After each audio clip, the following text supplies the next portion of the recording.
Everyone believed he was dead. I stood at his funeral. I saw his coffin lowered into the ground while his mother screamed and collapsed into her sister's arms. I watched them throw dirt onto the polished wood. I heard the sound it made. And yet last night, my phone rang at 3:47 a.m., and his name was on the screen. That's when I realized the real story had never been told. My name is Sarah, and this is my confession about the 6 years I spent believing a lie, and the 3 weeks it took for that lie to destroy everything I thought I knew about reality. Let me start at the beginning, because that's the only way this makes sense. Though I'm not sure anything will ever make sense again. It was 2018, early autumn. I was 24 years old, working as a junior editor at a small publishing house in Portland. My life was unremarkable in the way that most lives are at that age. I had a small apartment with a roommate who was never home, a job that paid just enough to cover rent and student loans, and a group of friends I'd known since college. We'd meet every Thursday at the same bar, drink the same cheap wine, and complain about the same things. It felt stable, safe, predictable. David was part of that group. Not my boyfriend, though people often assumed we were together.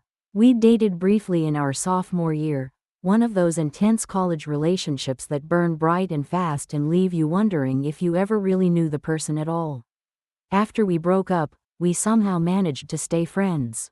Real friends. The kind who could sit in comfortable silence or have conversations at 4 in the morning about whether consciousness was just an accident of evolution. He was a photographer, freelance, always traveling for work. He had this restless energy, like he couldn't quite settle into ordinary life. His apartment was barely furnished because he was hardly ever there. He'd disappear for weeks at a time, then show up at the bar on Thursday with stories about abandoned buildings in Detroit or fishing villages in Alaska or whatever strange corner of the world had called to him. I didn't understand it then, but that restlessness was the first sign that something was wrong. The last time I saw David alive, if that's even the right word anymore, was September 14, 2018. I remember the date because it was my roommate's birthday and I was supposed to meet her for dinner, but David had texted me asking if I wanted to grab coffee first. Something in his message felt urgent, though I couldn't say why. Maybe it was the time stamp, 11 in the morning on a Friday when he was usually sleeping off whatever adventure he'd had the night before.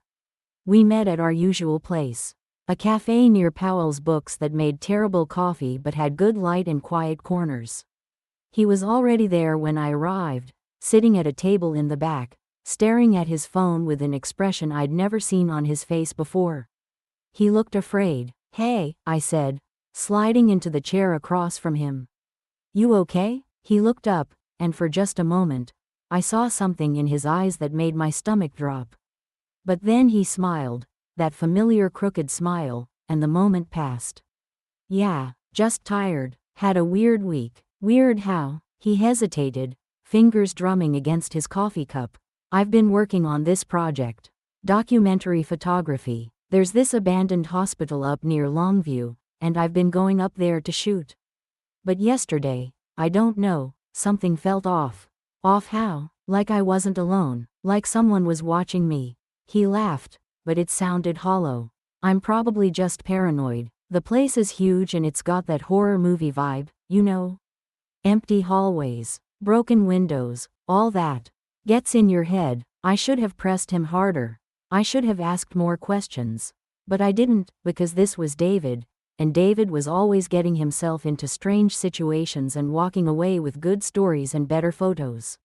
We talked about nothing important after that. He asked about work. I complained about my boss. He showed me some of the photos he'd taken, stark black and white images of decay and emptiness that were somehow beautiful. Then my phone buzzed with a text from my roommate asking where I was. And I had to go. "See you Thursday?" I asked, standing up. "Yeah," he said, "Thursday." That was the last conversation we ever had. 3 days later, on Monday morning, I woke up to 17 missed calls and a voicemail from Marcus, another friend from our group. His voice was shaking. "Sarah, call me back as soon as you get this. It's about David. There's been an accident." My hands were trembling so badly I could barely dial. Marcus picked up on the first ring. What happened? I asked. He's dead, Sarah. David's dead. The words didn't make sense. They were just sounds, syllables without meaning. What are you talking about? The police called his emergency contact, his mom. He went up to that hospital again, the one in Longview. They think he fell through a rotted staircase. Someone found his body this morning. I don't remember much about the rest of that day. I know I called in sick to work. I know I sat on my apartment floor and stared at the wall for hours. I know my roommate came home and found me there and didn't know what to say. The funeral was the following Saturday. Open casket, which his mother insisted on even though the funeral director advised against it. There had been damage to his face from the fall, but she wanted to see him one last time. We all did. I stood in line with the others, waiting my turn to approach the coffin. When I finally looked down at him, at the body that was supposed to be David, I felt nothing. Not grief, not shock, just a strange numbness. He looked wrong somehow. The shape of his face, the color of his skin, the way his hands were folded. All of it felt like a bad copy of someone I used to know. This was the moment I stopped trusting my own memory. But I told myself that was normal. That's what death does. It makes people look like mannequins of themselves. I told myself I was in shock, that grief was making me see things that weren't there. I told myself a lot of things in those first few weeks. The investigation was brief. Accidental death. No signs of foul play. David had been trespassing in a dangerous building, taking unnecessary risks like he always did, and this time it had killed him. The police found his camera bag at the scene, though the camera itself was smashed beyond repair. His car was in the parking lot. His wallet was in his pocket. Everything pointed to a tragic accident, nothing more. We all tried to move on. That's what you're supposed to do, right? Marcus organized a memorial where we shared stories and got drunk and cried. David's mother cleaned out his apartment and donated most of his things. His photography website stayed up for a few months and then expired, the domain eventually bought by someone selling SEO services. Life continued in that relentless way it always does, even when you're certain it shouldn't. For 6 years, I believed he was dead. I moved forward. I changed jobs, moved to a better apartment, dated other people. I thought about David sometimes, usually late at night when I couldn't sleep, but the pain dulled into something manageable. A scar instead of an open wound. And then, 3 weeks ago, everything changed. It started small. That's how these things always start, isn't it? With something so minor you almost dismiss it entirely. I was scrolling through Instagram on a Tuesday night, mindlessly liking photos of people's dinners and vacation selfies, when I saw a username I recognized. One of David's old accounts, the one he'd used to post behind-the-scenes shots from his projects. It had been dormant since his death, frozen in time like a digital grave. Except now there was a new post. My heart stopped. Actually stopped. I swear I felt it freeze in my chest. The photo was a black and white image of an empty hallway, institutional and cold. No caption, posted 40 minutes ago. I stared at my phone screen so hard my eyes started to water. This couldn't be real. Someone must have hacked the account. That was the only explanation.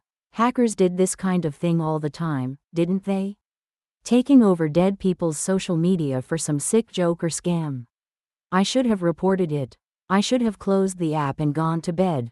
Instead, I clicked on the profile. There were more photos, all posted in the last month. All the same style as David's work, that stark documentary aesthetic he'd perfected. Abandoned buildings, empty rooms, shadows and decay. No people, no faces, nothing that could identify who was behind the camera. My hands were shaking. I went to the followers list, looking for someone I recognized who might have noticed.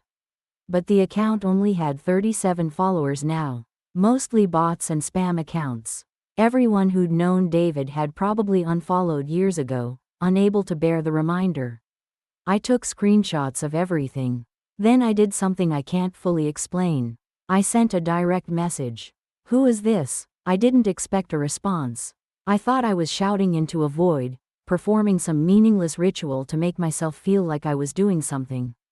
But 3 minutes later, my phone buzzed. One word, soon. I dropped my phone like it had burned me.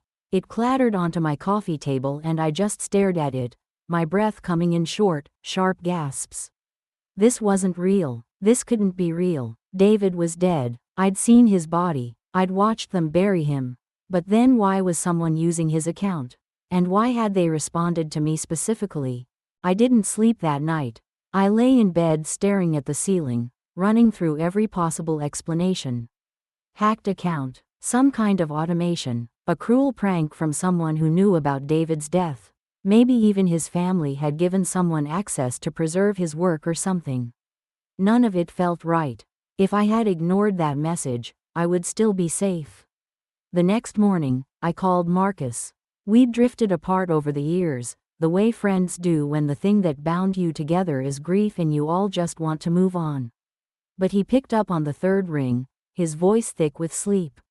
Sarah, what time is it? Have you seen David's Instagram lately? Silence. Then, what are you talking about? I explained about the posts, about the message. As I talked, I could hear him waking up, probably pulling up the app on his own phone. Jesus, he said finally. That's fucked up. Someone must have hacked it. That's what I thought, but Marcus, the photos. They look exactly like his work. Lots of people do that style. Urban exploration, abandoned places, it's basically a whole genre on Instagram now. He was right, of course.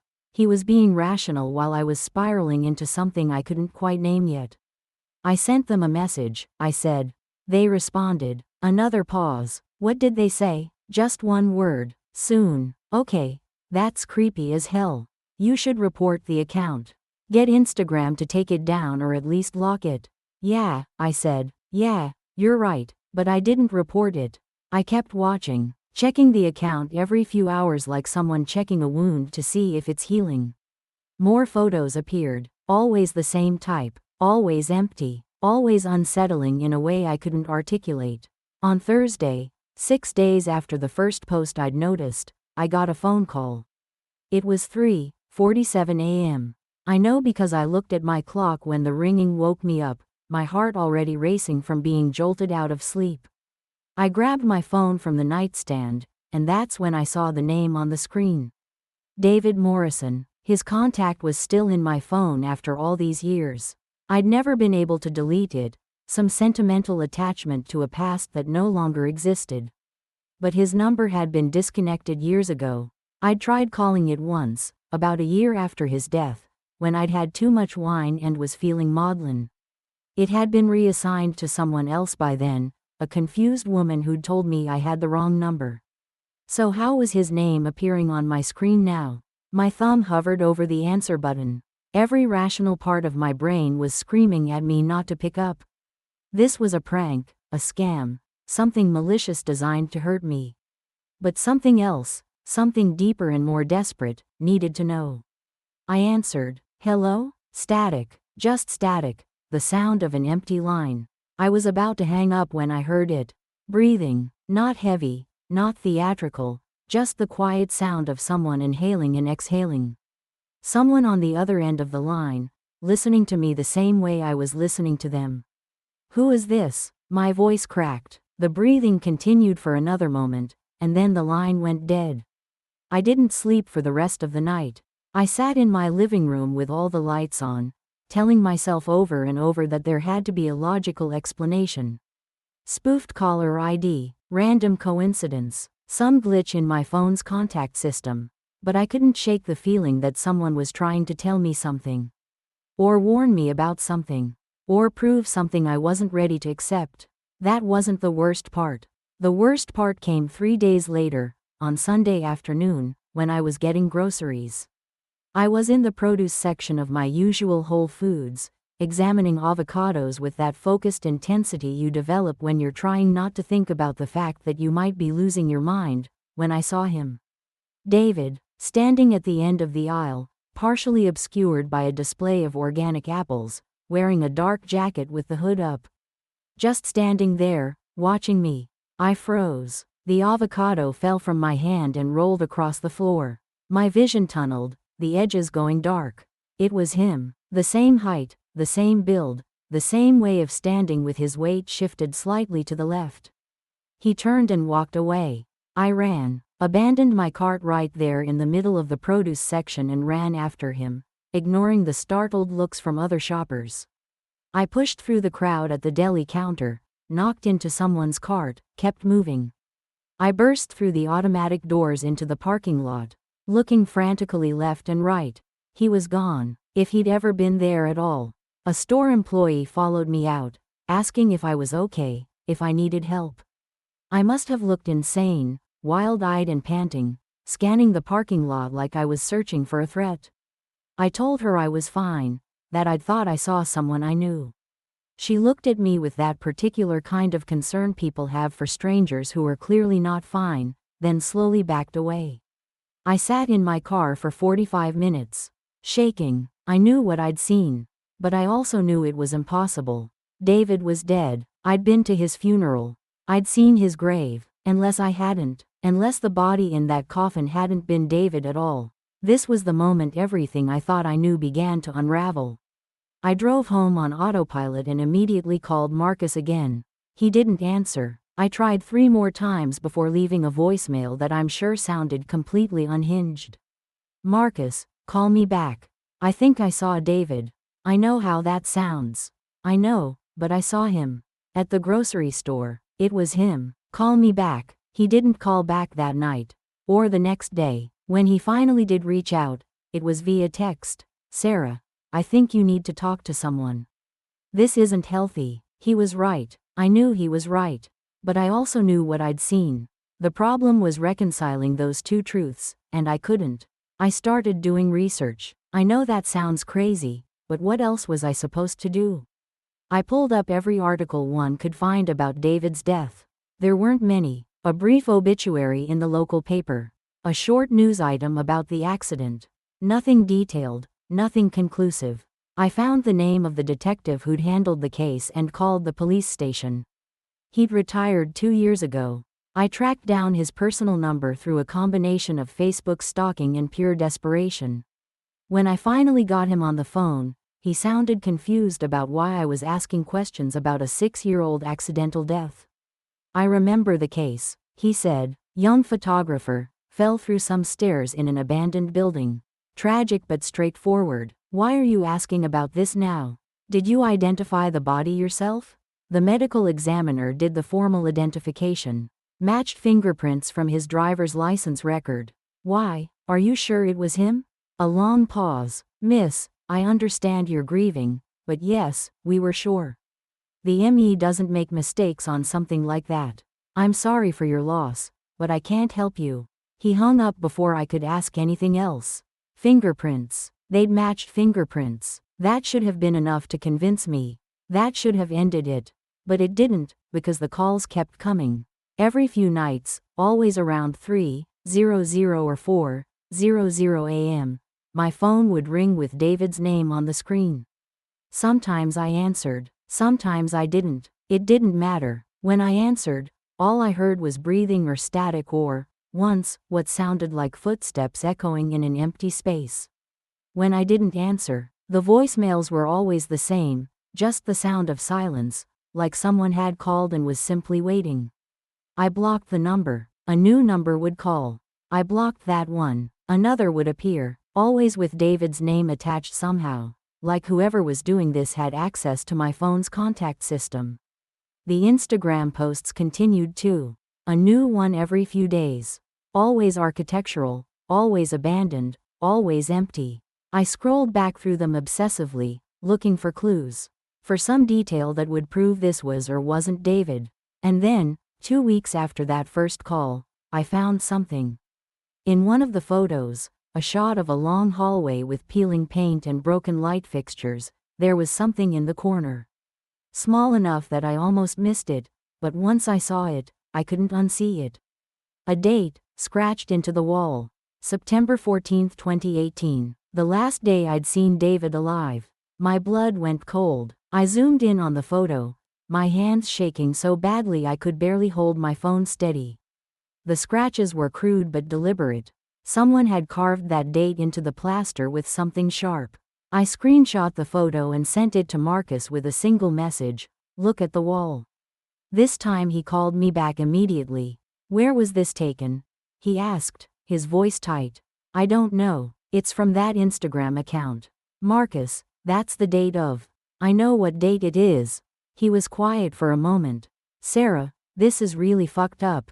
Someone is messing with you. You need to go to the police." "And tell them what?" "That someone is posting photos on a dead man's Instagram account? They'll think I'm crazy. Then stop looking at it.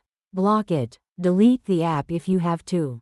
This isn't healthy. You're seeing things that aren't there." "I'm not crazy," I said, but even as I said it, I wondered if it was true. After we hung up, I sat in the dark of my apartment and thought about David. Really thought about him, about the person he'd been. Restless, secretive, always chasing something just out of reach. He'd had this theory about photography, that what made a good photo wasn't what you included but what you left out. The empty spaces, he called them. The places where the viewer's imagination filled in what the camera couldn't capture. What if his death had been an empty space? What if we'd all filled in our own narratives without really questioning the official story? I needed to know for sure. I needed to see the place where he died. The next morning, I called in sick to work and drove north to Longview. It took about an hour, and I spent the entire drive trying to talk myself out of what I was doing. This was insane. I was becoming obsessed with something that had no basis in reality. I should turn around, go home, maybe actually make an appointment with a therapist like Marcus had suggested. But I kept driving. The abandoned hospital wasn't hard to find. It sat on the edge of town, a sprawling brick complex that had been closed for over a decade. Chain link fencing surrounded the property, plastered with no trespassing signs, but the fence was damaged in several places where other urban explorers had created access points. I parked on a side street and approached on foot. It was a gray Tuesday morning, drizzling in that constant Pacific Northwest way. No one was around. I found a gap in the fence and slipped through, my heart pounding. The building was exactly like the photos David had shown me all those years ago. Broken windows, crumbling brick, the kind of industrial decay that photographers loved. I could see why he'd been drawn to it, but I could also see why it was dangerous. Parts of the structure were clearly unstable, sagging in places, overgrown with ivy and moss. I found the main entrance. A set of double doors that had been pried open so many times the locks were useless. I hesitated at the threshold. Everything in me was screaming to turn back. But I'd come this far. Inside, the air was thick with the smell of mold and rot. My footsteps echoed on the stained linoleum floors. Graffiti covered the walls, layers and layers of it, tags and messages and crude drawings. I pulled out my phone and turned on the flashlight, sweeping it across empty rooms and long corridors. I was looking for the staircase, the one where David had supposedly fallen. I didn't know exactly where it was, but the building wasn't that large. If I searched systematically, I'd find it. It took me 20 minutes. A stairwell at the east end of the building, the stairs themselves partially collapsed, creating a jagged gap like missing teeth. This was it. This was where David had died. I stood at the edge and looked down into the darkness below. The basement, or maybe a sub-basement. I couldn't tell how far down it went. I aimed my phone light down and saw concrete, debris, broken boards. No blood, no signs of an accident at all. But then, 6 years had passed. Time and weather and other trespassers would have erased any evidence long ago. I was about to turn away when I noticed something. On the wall next to the stairs, at about eye level, someone had written something in black marker. "Sarah, 3rd floor, room 317. My name, my actual name, written on a wall in a building where I'd never been until this moment. I ran, not toward the exit, but up the stairs that were still intact, taking them 2 at a time, my breath burning in my lungs. I had to find room 317. I had to know who had written my name and why. The 3rd floor was worse than the lower levels. The floor was spongy in places, water damaged and unreliable. I moved carefully, testing each step, following the room numbers stenciled on the walls. 301, 303, 305. Room 317 was at the end of the hallway. The door was closed, which was unusual. Most doors in the building were either missing or hanging open. I turned the handle. It wasn't locked. The room was empty except for a single chair in the center, facing the window. And on the chair was an envelope with my name on it. My hands were shaking so badly I could barely open it. Inside was a single piece of paper, torn from a notebook. David's handwriting. I'd know it anywhere. If you're reading this, you didn't let it go. I knew you wouldn't. Meet me where we had our last coffee. Tomorrow, noon. Come alone. Don't tell anyone. They're watching. I stood in that abandoned room holding a letter from a dead man and felt my entire understanding of reality shift beneath my feet. I didn't go straight home. I couldn't. I drove aimlessly for hours, the letter sitting on my passenger seat like a bomb waiting to explode. Every rational thought I'd ever had was warring with what I'd just found. This couldn't be real. David was dead, but that was his handwriting. I was sure of it. By the time I got back to Portland, it was evening. I sat in my car outside my apartment for a long time, trying to decide what to do. I should call the police. I should call Marcus. I should do anything except what the letter told me to do. But I knew I was going to that cafe. I had to. That night, I couldn't eat. Couldn't focus on anything. I kept rereading the letter, looking for some sign that it was a forgery, but I couldn't find one. The handwriting was too perfect. Even the way he'd signed it, just a D with a line under it, was exactly how he used to sign notes. At 11:47 p.m., my phone rang. David's name on the screen again. This time I answered immediately. "Who are you?" I demanded. "Did you find it?" A man's voice, whispered, distorted somehow. I couldn't tell if it was David or not. "If this is some kind of sick game. Tomorrow, noon. Don't be late." The line went dead. I didn't sleep. How could I? I sat up all night researching everything I could find about David's death again. About ways to fake a death. About fingerprint matching errors. About anything that could explain what was happening. I found stories about people who'd disappeared and reappeared years later, but they were always explained. Witness protection, escaping abuse, mental breakdowns. None of them fit what was happening here. At 11:30 the next morning, I left my apartment and walked to the cafe. It was only a few blocks away, and I wanted time to think, to prepare myself for whatever was about to happen. The place was moderately crowded, the usual midday mix of freelancers on laptops and retirees reading newspapers. I got a coffee I didn't want and sat at the table where David and I had last met 6 years ago. The same table in the back corner with good light. I waited. Every time the door opened, my heart jumped. I watched the clock on my phone tick from 11:57 to 11:58 to 11:59. Noon came and went. No David, no mysterious stranger, just me, alone with cold coffee and a growing sense that I'd completely lost my mind. At 12:15, I got a text from an unknown number. "Look under the table."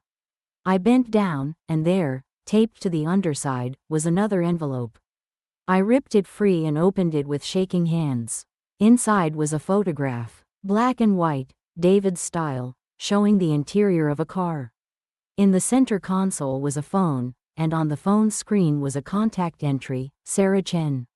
My number, my full name, but what made my blood freeze was what I could see through the car window in the background. My apartment building. This photo had been taken from someone sitting in a car outside my home. Underneath the photo was a note in different handwriting, blocky and generic: "He didn't die. He ran, and they're still looking for him. You need to stop, Sarah. Forget you saw anything. Forget the Instagram. Forget the calls. Go back to your normal life. This is your only warning." The paper fell from my hands. I looked around the cafe wildly, wondering if whoever had left this was still here. Watching me, everyone looked suspicious. The guy in the corner on his laptop, the woman by the window, the barista who'd made my coffee. I grabbed my things and ran home, checking behind me every few steps. When I got to my apartment, I locked the door, pushed my couch against it, and called Marcus again. This time I told him everything. The letter, the meeting, the warning. I expected him to tell me I was crazy, to insist this was all some elaborate prank. Instead, he was quiet for a long time. "Sarah," he finally said, "I need to tell you something." "About the funeral." My stomach dropped. "What about it?" "I helped David's mom make the arrangements. I was there when they brought the body to the funeral home for preparation." He paused. "The coffin was closed during the service because of the facial damage, but I saw him before. And Sarah, I wasn't completely sure it was him." "What do you mean you weren't sure?" "I mean he looked right, roughly, but something was off. The height was close but not exact. The build was similar but not identical. I told myself it was because of the fall, because bodies change after death and trauma, but I remember feeling like something was wrong and not saying anything because I thought I was just in shock."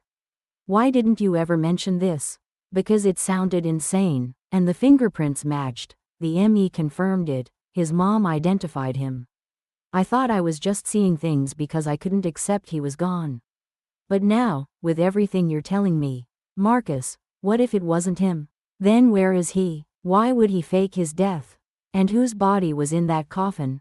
"Sarah, I'm sorry." I couldn't speak, couldn't breathe. Marcus looked at me with alarm as I stood frozen, the phone pressed to my ear. "I know you have questions," David continued. "I know you've been looking for me. You need to stop. They're watching you now. They know you found the prints." "David," I finally managed to say. "Where are you? Are you alive?" "I can't tell you that. But I need you to listen. Those photos you found, you need to destroy them. Don't show them to anyone. Don't go to the police. Just forget you ever saw them. No, you don't get to come back from the dead and tell me what to do." "What the hell is going on? Whose body did they bury?" A long silence. Then, "I don't know. I wasn't there. I ran before it happened." "But Sarah, please, you're in danger. They've killed before. They'll kill again." "Who are they?" "I can't." He broke off, and I heard voices in the background.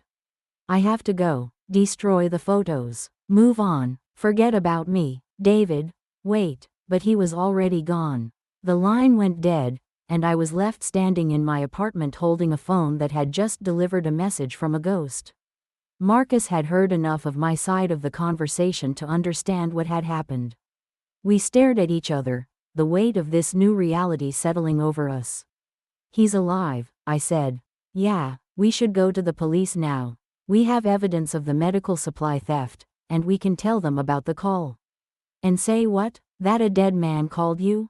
They'll think we're insane. Or worse, if there are dirty cops involved like David suggested, we could be putting ourselves in more danger." He was right, but I couldn't just do nothing. David might have been content to stay hidden, to let everyone think he was dead, but I wasn't. Someone had died in his place. Someone had been buried under his name. That person deserved justice. I took photos of all the prints, uploaded them to 3 different cloud storage services, and emailed copies to myself and Marcus. Then I did something probably stupid. I posted one of the hospital prints to a true crime forum I'd been lurking on, asking if anyone could identify what kind of operation this might have been. The response was almost immediate. A user with an anonymous account sent me a private message, "Delete this now. You have no idea what you're messing with." I replied, "What do you know? More than you. And if you value your life, you'll drop this." The hospital operation was shut down 6 years ago after someone leaked photos. That photographer is dead, or at least, everyone thinks he is. Don't make the same mistake. What were they doing there? Stealing medical supplies is what it looked like on the surface. But those weren't just supplies.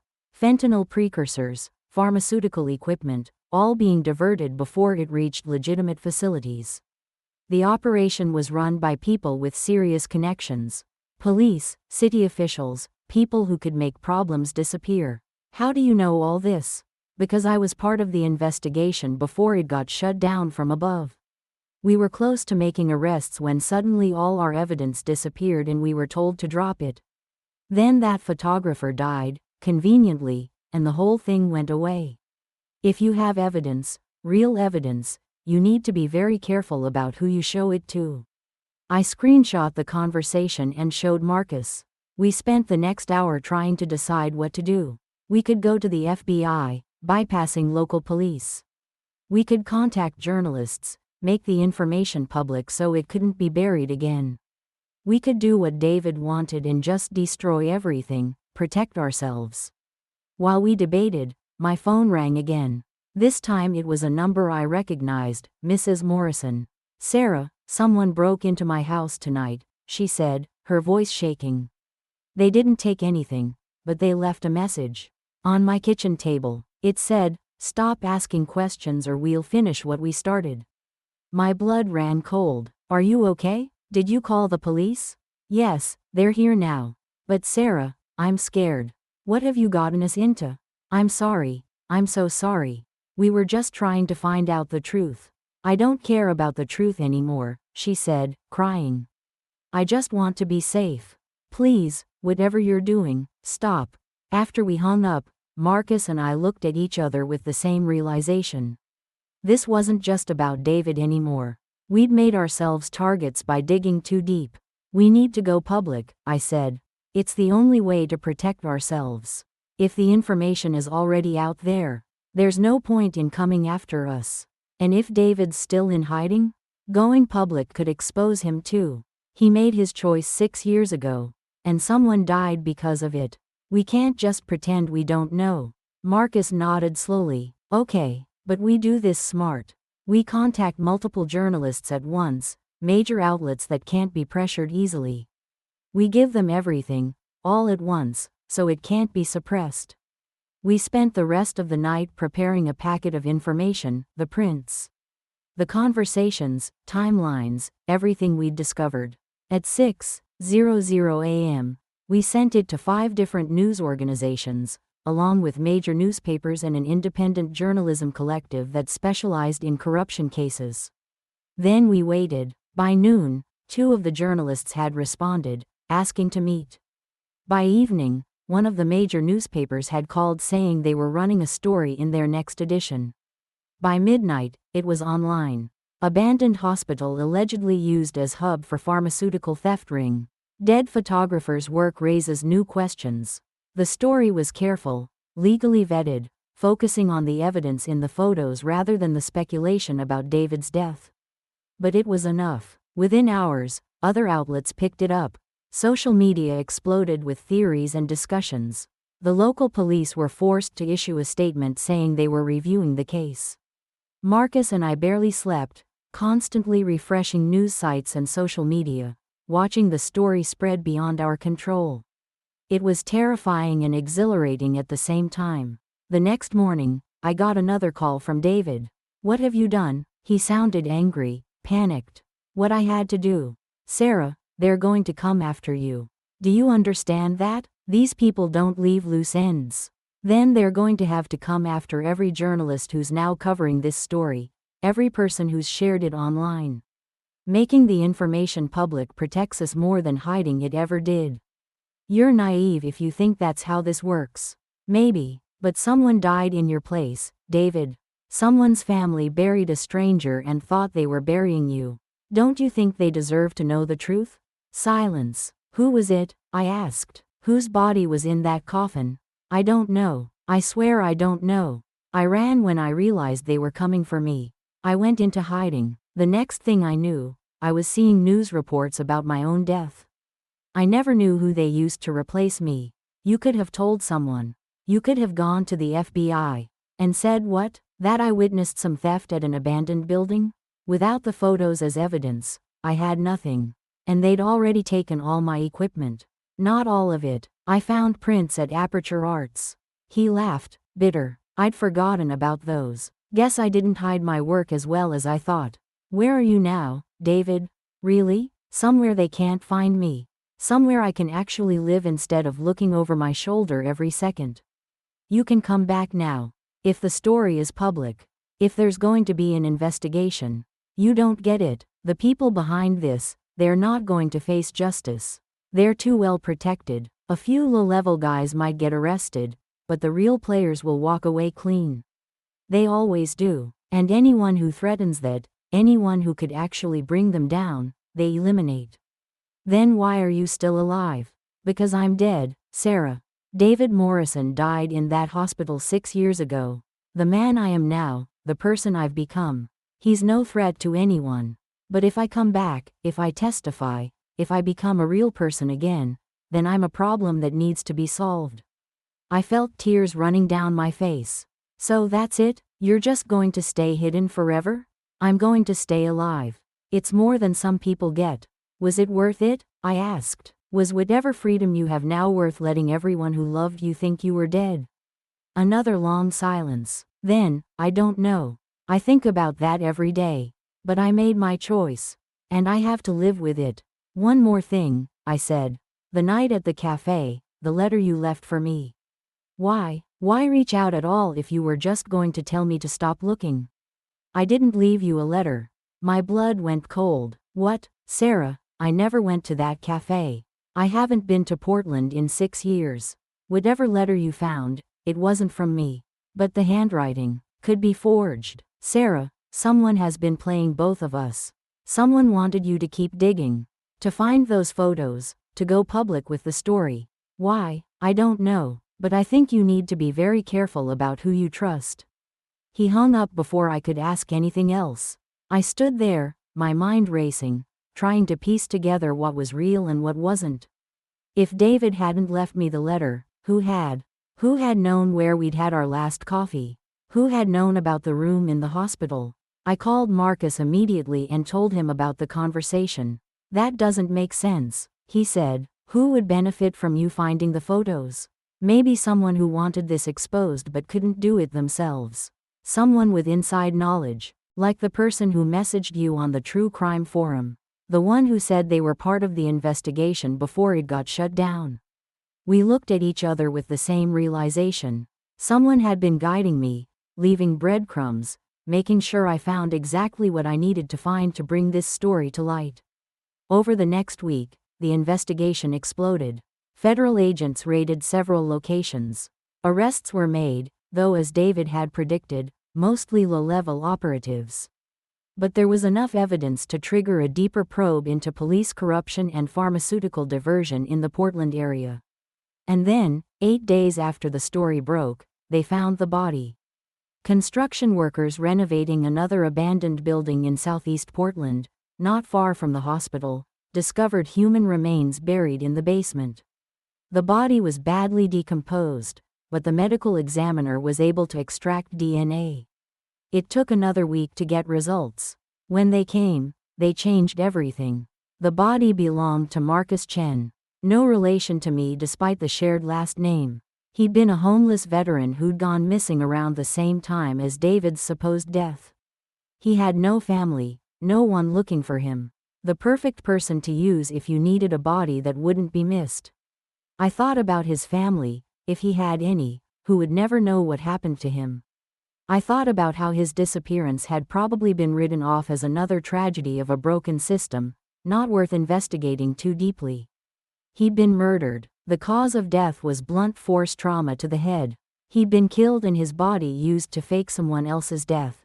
And for 6 years he'd been lying in an unmarked grave while everyone thought they'd buried David Morrison. The police finally connected the dots. Fingerprint records had been tampered with. The medical examiner who'd done the original identification had been on the take, paid off to confirm whatever identity he was given. It was a professional operation, carefully planned and executed. More arrests followed. The medical examiner, 2 police officers who'd been involved in the original investigation, a mortician who'd helped with the substitution. The conspiracy was bigger than any of us had imagined. But the people at the top, the ones who'd been running the pharmaceutical theft operation, most of them got away. Retired early, moved to other jurisdictions, disappeared into comfortable anonymity. David was right. The real players walked away clean. Through all of this, I kept getting calls from him. Sometimes just to check if I was safe. Sometimes to share information he'd heard through his own networks. Sometimes, late at night, just to talk like we used to. Two old friends trying to make sense of an senseless world. He never told me where he was. Never sent photos or gave details that could identify his location. But I got the sense he was somewhere warm, somewhere far from Portland and the life he'd left behind.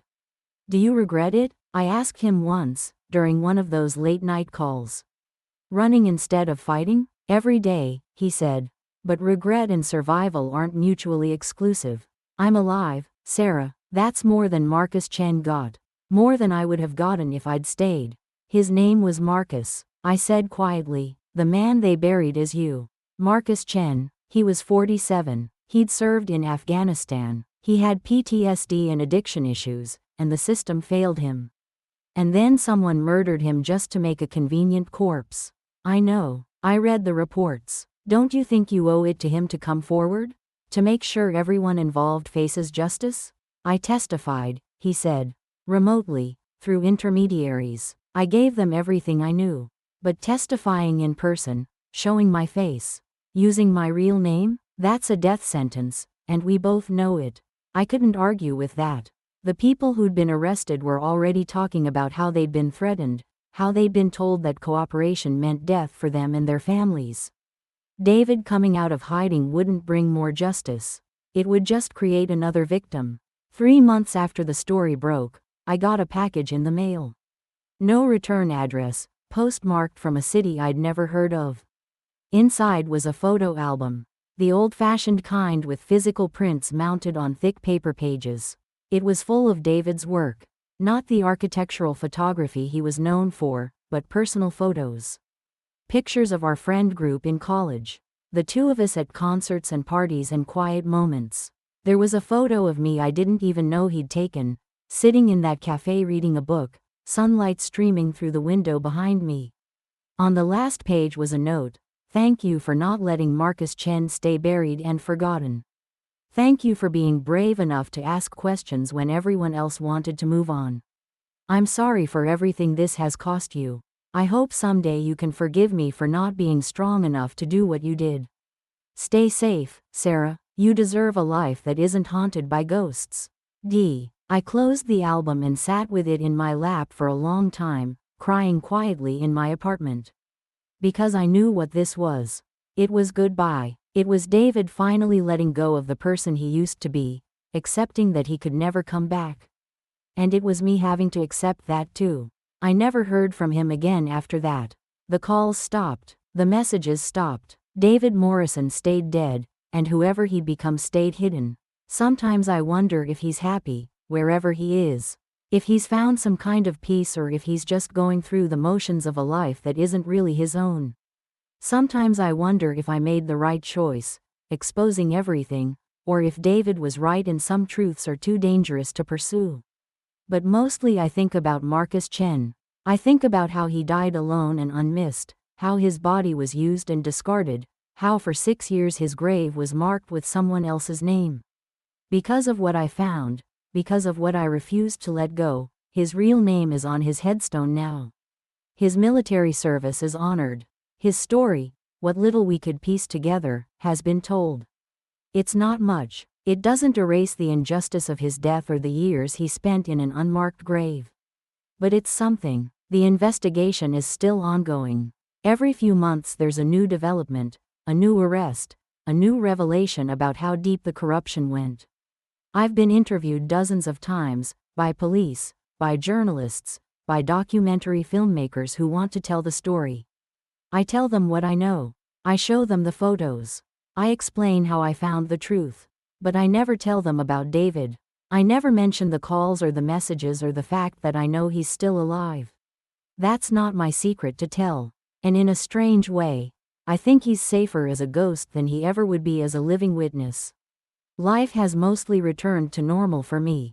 I still work at the same publishing house, though I got a promotion after the media attention. I still meet friends for drinks, though not at the same bar we used to go to. Too many memories. I'm dating someone new, a software engineer who knows nothing about any of this and seems content to keep it that way. But sometimes, late at night, my phone will ring with an unknown number. I never answer anymore, but I look at it ringing in the darkness and wonder if it's him. Checking in one more time, making sure I'm okay. Or maybe it's just spam calls. Maybe I'm seeing ghosts where there aren't any, the same way I saw David in that grocery store all those months ago. I don't know what's real anymore. I don't know if I ever will. All I know is this: everyone believed he was dead. I stood at his funeral. I saw his coffin, but the man in that coffin wasn't David Morrison. It was Marcus Chen, a veteran who deserved better than to die unmourned and unremembered. And somewhere, in a city I'll never visit, under a name I'll never know, David is still alive. Still running, still hiding from consequences that would catch up to him the moment he stopped moving. I hope he finds peace someday. I hope he finds a life worth the cost of the one he left behind. But I'm done looking for him. I'm done chasing ghosts. This is my story. This is what happened when I stopped believing what everyone told me was true and started asking the questions no one wanted me to ask. And if you're listening to this, David, wherever you are, I forgive you.